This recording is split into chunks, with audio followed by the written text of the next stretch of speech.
Hi, this is Derek Murphy of creativity.com. I'm going to go through some slides that I shared for the Willamette Writers writing conference. I was speaking last week about book cover design. So quick introduction, if you don't know who I am, my name is Derek. I've been doing book covers for about 5 years. I first self-published um, over 10 years ago in 2004, so I was really on the kind of first wave of self-publishing. Since then, I've taught myself cover design, and this is sort of my style. Like if I had to pick out a few covers that kind of represent what I do, I tend to do a lot of teal and orange because those are the colors that have the strongest contrast. I tend to do a lot of really sharp contrast between darks and lights because I want the covers to really pop and stand out. These aren't my best covers, but it's kind of sort of it gives you a feeling for what I'm capable of and kind of my personal design inclinations. I've been doing covers I've done over 1,000 for clients. Right now, I'm actually stopping client work so I can build up book cover templates and other resources to help authors make and design their own book covers without making classic mistakes that'll kill their sales, their book sales. And this introduction to book cover design is basically just going to be talking about the things you can do and the things that you can avoid, whether you're hiring a designer or you're doing your own book cover. And I hope that you'll learn a few things. Firstly, let's start with what's a cover for. And you can ignore this, the best cover is the one that sells. That's true. But when I ask this question, what's a cover for, that's not the answer I'm looking for. The what's a cover for, people will generally say it's to sell the book. And that's not exactly true. The cover attracts the right kind of reader.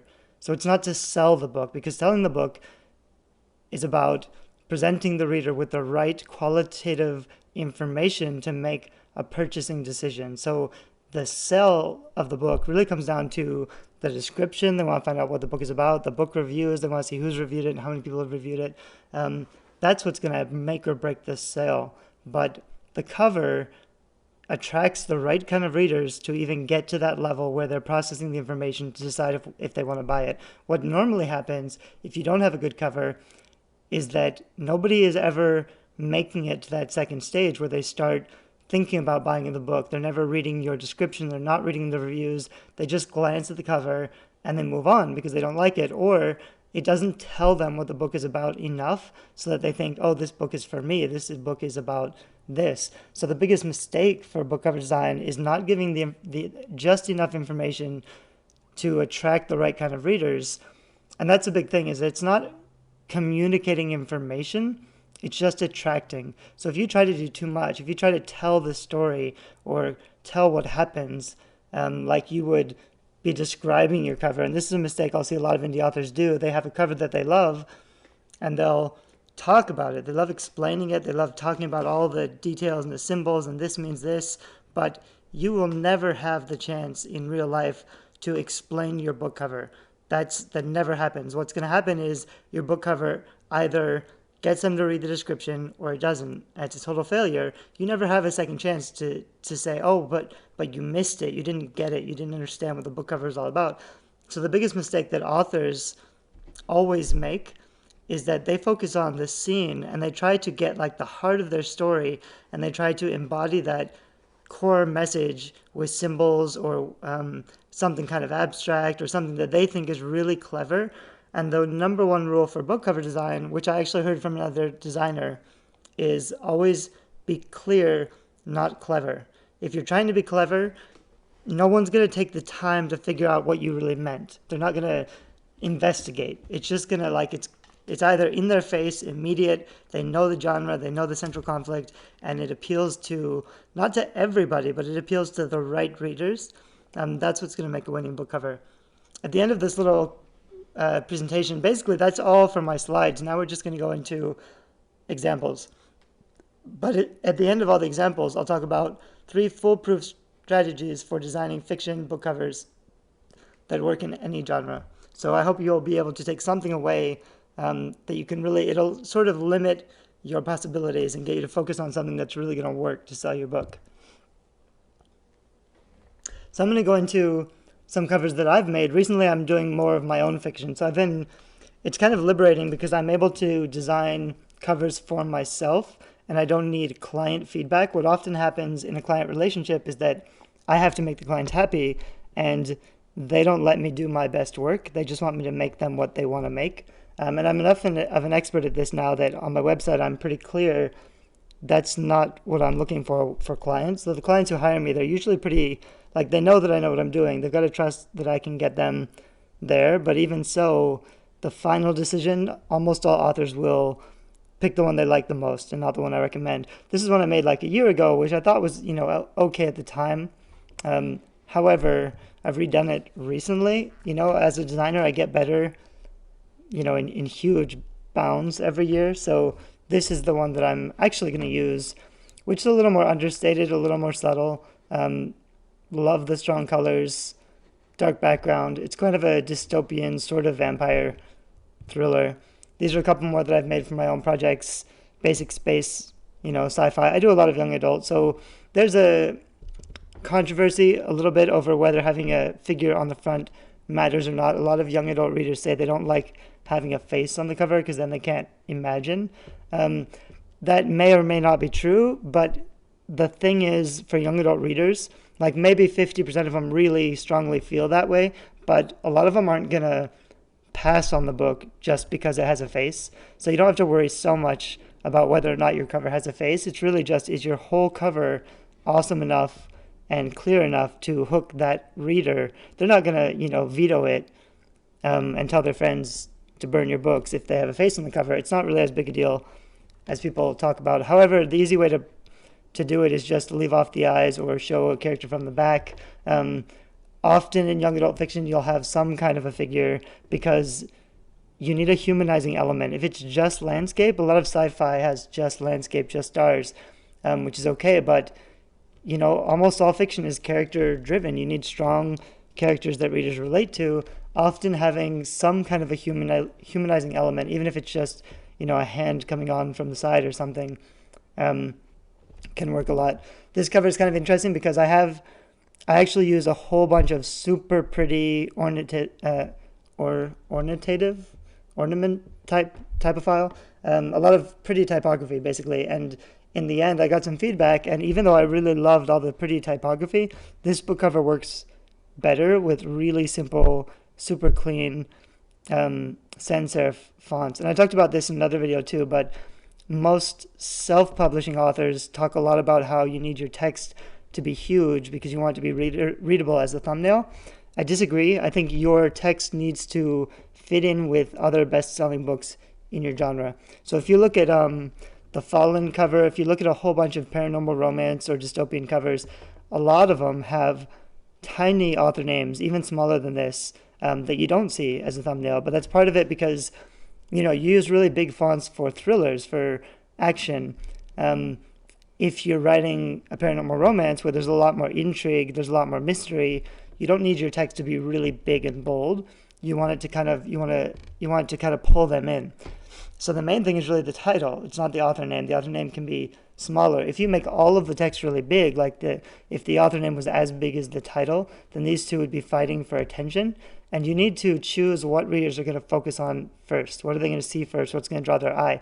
You can't have everything be equal weight because people won't know where to look. It'll be overwhelming. They'll kind of get scared away. So you've got to pick, if for some people, like maybe Stephen King, the author name is his brand. The author name is more important than the title. So on those books, you'll see his name take up half the book cover because that's the selling point. That's a major feature. It's just, if you're a Stephen King fan, you're going to buy whatever he writes. In a lot of paranormal romance, that's not really the case. A lot of those are series. Maybe the author's not so famous.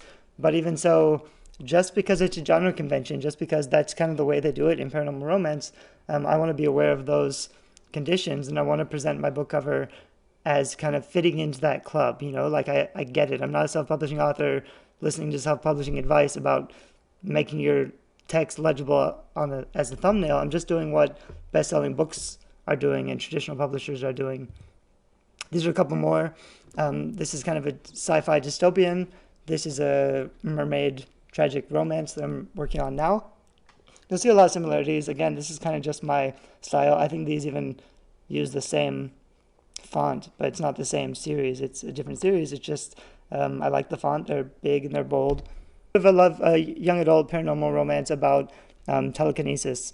And so some of the things they've done was this is the main protagonist, and she wears these magnetic bracelets so that she can control her abilities in the beginning. And the reason that's not a great idea to put on the cover is that readers aren't going to know that until they've read the book. So this isn't a selling feature, because they'll look at these and they'll be like, what's this? Why does she have these on her wrist? It doesn't mean anything to them. If you put anything on your cover that's not meaningful to people who haven't read the books yet, that's going to be a mistake.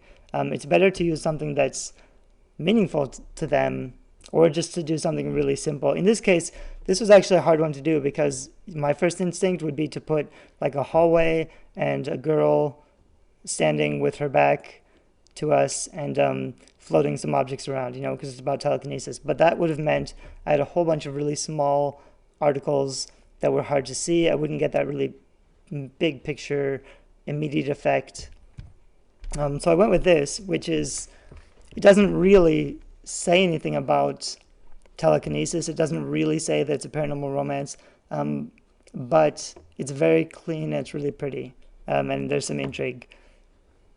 So it may not be the perfect book cover for this particular book. That's up to the author to decide if she wants to go ahead and use it or not.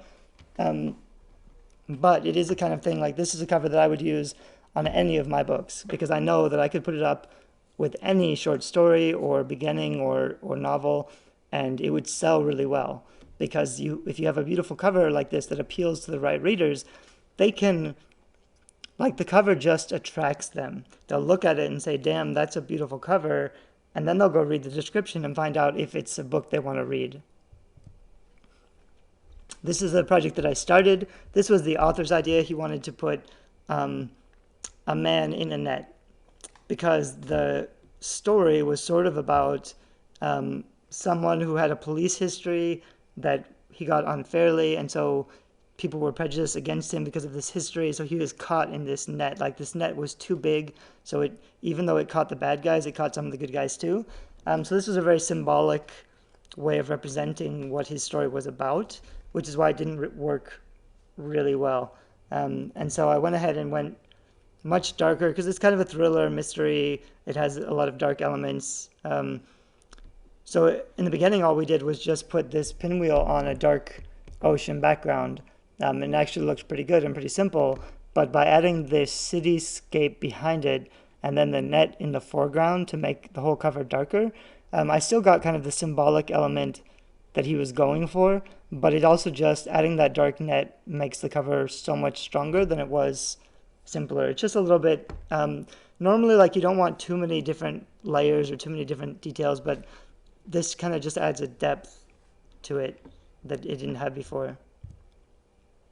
This is something by William Hertling. This was the cover that he started out with. His book has done really well. He's been really good at promoting it and building his author platform, but the cover wasn't really working as hard as it could have, especially when you're starting out, especially if you're self-publishing. Your book cover needs to work 10 times harder than it would have to for a big author who has a big platform, because then they can put out, like, if a traditional publishing house is putting out a book, if it's a famous author, they can put out anything. They can take big risks on their cover design. People are going to buy the book anyway. But if you're, if nobody knows who you are, if you're sending out review copies, if you're trying to email people and say, would you mind taking a look at my book, everything is going to be so much harder if you have a simple cover. So he finally got a friend of mine, Jason Gurley, who's a great book cover designer, to redo it for him. And this is just such a stronger example of the same book, and kind of the way that you can take something simple and make it better. It's still, this background image, it's still servers, it's the same thing. It's just much better text. This is a travelogue by Carla King about motorcycling in China. And so the basic idea, there's nothing wrong with it. It's a motorcycle and it's got a road through China. And then to play up some of the Chinese elements, she added the coin and the Chinese texts. This is the one that I redid. I love this cover. I thought it was really fun. It's strong and powerful. The colors work really well. I don't love the curving word art, but sometimes if you can move the letters around so that they kind of line up with a landscape or they fit into the image somehow. That can be fun to do. Like I did this. I mean, I've seen this a lot. I don't do this very often, but manipulating the text so that it kind of looks like it's written on the ground, that can be fun to do. Carla told me this is actually the wrong motorcycle, which I was expecting because most motorcycle enthusiasts will be very picky about their motorcycles. And so the thing, like my immediate answer is the cover's just to get them to read the story, and nobody's really gonna, like, even if they notice when they're halfway through the story, if they notice, oh, the cover on the front isn't the same, or the motorcycle on the front isn't the same one she actually wrote in the book, some people will notice that, but they're not gonna throw down the book in disgust. They're not gonna stop reading because of that kind of oversight. It's not like a switch and bait where you promise them like a Ferrari, and instead it was a motorcycle or something totally different. However, if we can find the right kind of motorcycle, and if it looks as good as this one, then, we can use the right motorcycle. But you always want the strongest cover, not the factually correct cover. Because if you start just fixing everything until everything is factually correct, the audience, the readers, they don't know if it's factual or not. They don't care. They just, is it powerful and gripping? Does it work? Does it catch their attention or not? You don't want a weaker cover that's more accurate. Here's another one that was The Cry of the Phoenix. It says, being dragged back into the world of the living is nasty business. It's kind of about a virus that makes people immortal. So it's about immortality. I think it has a lot of philosophy about living, the point of life. This is a very metaphorical cover. He had an artist make these trees, and if you can see, like, the tree limbs are little hands, and the hands are holding up the body, which is interesting art, but it's a metaphor for something about the story. And just looking at the cover, it's not easy to know what this is about or what's really going on or even what genre it is. And the same thing I mentioned earlier, the author name should be a different text, a different font, and it should be more spread out. So I redid this one, and this is just more, a lot of things aren't perfect. It's got some words in here. It has a lung, and I only chose it because it was kind of high tech. I still had the tree in the background. I did it kind of quickly, but I used text that could be kind of a thriller, a sci-fi thriller, something about viruses. This would have been better if it was like a medical hand in a petri dish, or something. But even, it could be 3D printing. It could be a lot of things. I put some viruses down in the bottom. Anyway, the art isn't perfect for this story, but the style of the cover communicates the genre better than the original, and that's why I think it will outsell the original by quite a bit. This is another one about basically a memoir of a girl growing up with her father, and her father was kind of an influential sculptor. This is one of his sculptures, his work anyway. And there's, it's not a bad cover. It's nice. It's historical nonfiction. It's a picture. The text isn't amazing. It's kind of boring, but for nonfiction, that's okay. However, I just went and did it this way so that I still have a statue, but it could be, it's the daughter looking up to the father. It still has a little bit of the picture and just some cleaner text.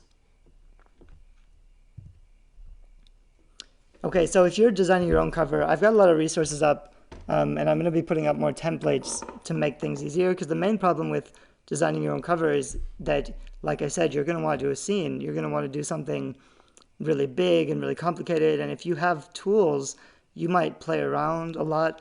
And the problem with designing your own cover is that the longer you spend on your cover, the more you personally are going to love your cover, because you made it. It's like art to you. You're going to love it. When people say it's not great, or you don't notice the look on their face, like when you're asking for feedback and they're like, yeah, it's nice, that's probably means it's ugly, and you just don't want to hear it because you made it and you think it's amazing.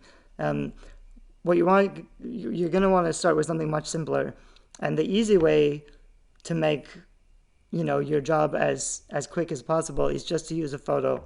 And I've got some tools where you can just blend two pictures together like this. Even though it's one scene, this forest and these clouds and this water it probably didn't all come together. So you may have to take a couple pictures and blend them together. Like this one, A lot of covers like this will have a landscape on the bottom and then a lot of sky, because you need a lot of sky to put the text. But basically just one little, image. This is the humanizing element. There's a guy in a candle, there's a camel, there's a guy in a boat. That makes it a little more, real and interesting than just nature, because with just nature, you have no idea what it's about. These are all using, these are kind of fun text, but a lot of these are just using super clean text and fitting the text into the shape. They didn't quite fit it all in, like some of this white extends outside the lighthouse, but that's okay. So, if you have to go really simple, you can do a little bit of decoration on the outside, but if you can just find one image and just use clean, simple text, that's going to work for you better than a lot of other things. So, when in doubt, do something really clean, do something simple, use a simple serif font. For most things, unless you're writing a thriller, then maybe a sans serif font. Here's some more. The next step is kind of taking one background and adding a figure. And to do that, you can find a landscape. Sometimes, like this is blended. You have sky, you have this was added in, this cityscape. In the online cover tool I put up at DIYbookcovers.com, you can blend pictures together like this. The thing you can't do is, usually if you download a model like this, a figure, you have to crop them out. So you have to highlight all the background and delete it so that this figure is standing on their own. That's hard to do outside of Photoshop, but you can go to fiverr.com, Fivver.com, and you can send them the picture of the model and ask them to strip out the background for $5, and they'll send it back to you with just a PNG that's transparent, so that you can use my online cover design tool, or you can use another online cover design tool, and you can just add your background and then upload your figure, and it will just look perfect like this because they've already taken out the background. Yeah, it's going to be a little tricky. Like this one, you can see the lighting, the coloration going over the figure. That's because probably this yellow layer, it looks like it's coming from the plane, but actually some of these yellow lights probably are on top of the girl, so it's a whole nother layer of color that's kind of influencing this layer. But even one like this, and same thing, the other thing you can do if you want to make it holistic, like this one probably, they cropped out this girl, put it in the forest. There's probably a layer of blue over the top, like just a color tone over the whole thing that kind of makes her look bluish and makes her dress bluish. That's a good idea to do for most covers. It's usually a good idea to have sort of a monochromatic cover.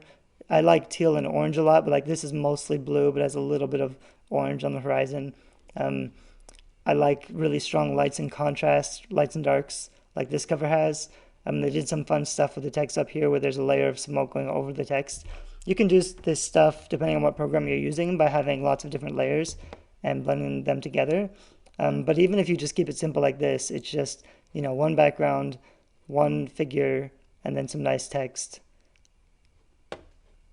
And like this one, there is a drop shadow. You can kind of see it. And it works okay in this one. It makes the text stand out a little bit more. It can work. It's kind of, I think, the reason I don't like drop shadows is that, it can be done well, but it's often done really badly. So it's easier for me to say, don't use it, because I don't want you to use it in a way that's going to make it look unprofessional. And the other alternative, if you're doing something really epic, sometimes the scene will be down in front, and then there will be this torso up on top, like they did in Cassandra Clare's series. That worked really well. I've seen other series where they use this effect, and that works fine. If you want to make it super epic, you can make the figure really tiny and have this giant, building or landscape that kind of just tells you that they're up against these impossible odds. And the other easy thing to do with book covers is just to use a face. And I don't do this all the time, but I do it on some covers. For some genres, especially young adult. And that's the other thing, we talked earlier about how some people say they don't like seeing the face on the cover, but, a lot of these books are best-selling books. You can get away with it.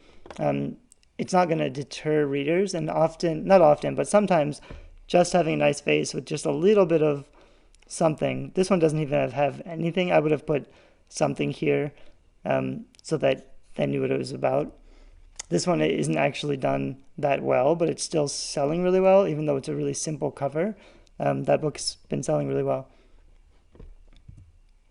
So that's the end of what I'm talking about. Some quick resources. DIY book covers is where I've put some free training videos. If you want to learn all about book cover design, I'll probably add this one there too. There's also some formats, and there's a free tool, and there's some other free stuff.